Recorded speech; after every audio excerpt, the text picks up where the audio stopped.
सत्य की एक खूबी होती है, उसको जितनी ताकत से दबाया जाता है वो उतनी ही तेजी से उभरता है। और आज फिर सत्य की विजय हुई।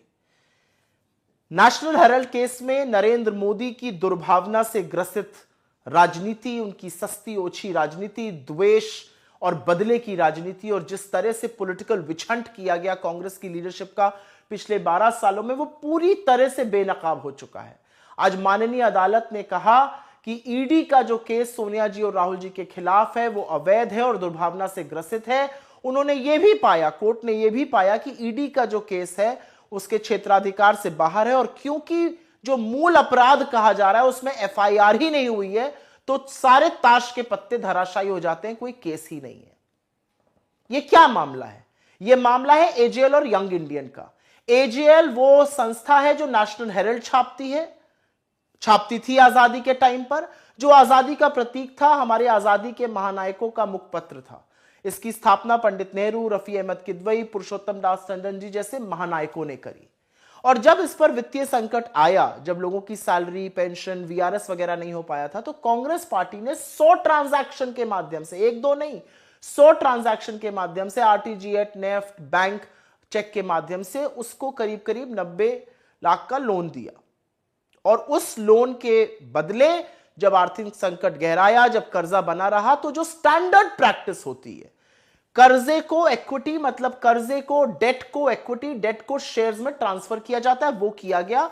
और शेयर ट्रांसफर यंग इंडियन नाम की एक कंपनी को किया गया, जिसके शेयर होल्डर्स सोनिया जी, राहुल जी, सैम पित्रोदा जी, सुमन दुबे जी, ऑस्कर फर्नांडिस जी और दिवंगत मोतीलाल वोरा जी जैसे लोग थे।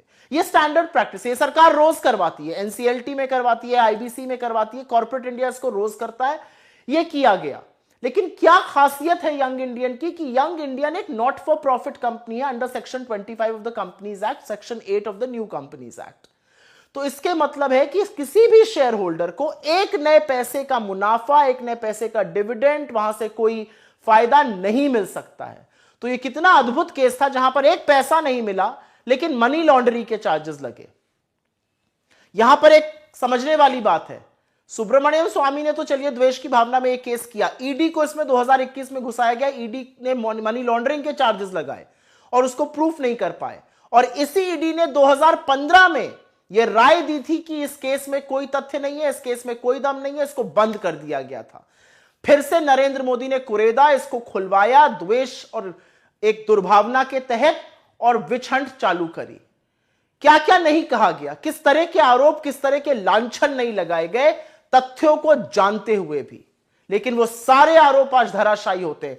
कोई मनी लॉन्ड्रिंग नहीं है, किसी भी प्रॉपर्टी का हस्तांतरण नहीं हुआ, कोई प्रॉपर्टी ट्रांसफर नहीं हुई, एजेएल की जो प्रॉपर्टी थी वो उसकी रही, सारा जो मुनाफा आता है वो एजेएल को आता है। यंग इंडियन एक नॉट फॉर प्रॉफिट कंपनी है, सोनिया जी या राहुल जी या किसी ने भी एक नया पैसा नहीं कमाया। आज कोर्ट की वर्डिक्ट के बाद ये सारी बातें पूरी तरह से साफ हो चुकी हैं।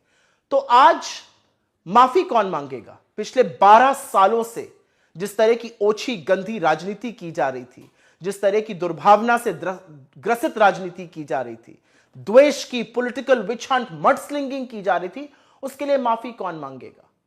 असलियत यह है कि कांग्रेस को डराना आपके बस की बात नहीं है नरेंद्र मोदी जी। हम सच और साहस से लड़ते हैं और अंत में जीत सच और साहस की होती है, जैसे आज हुई।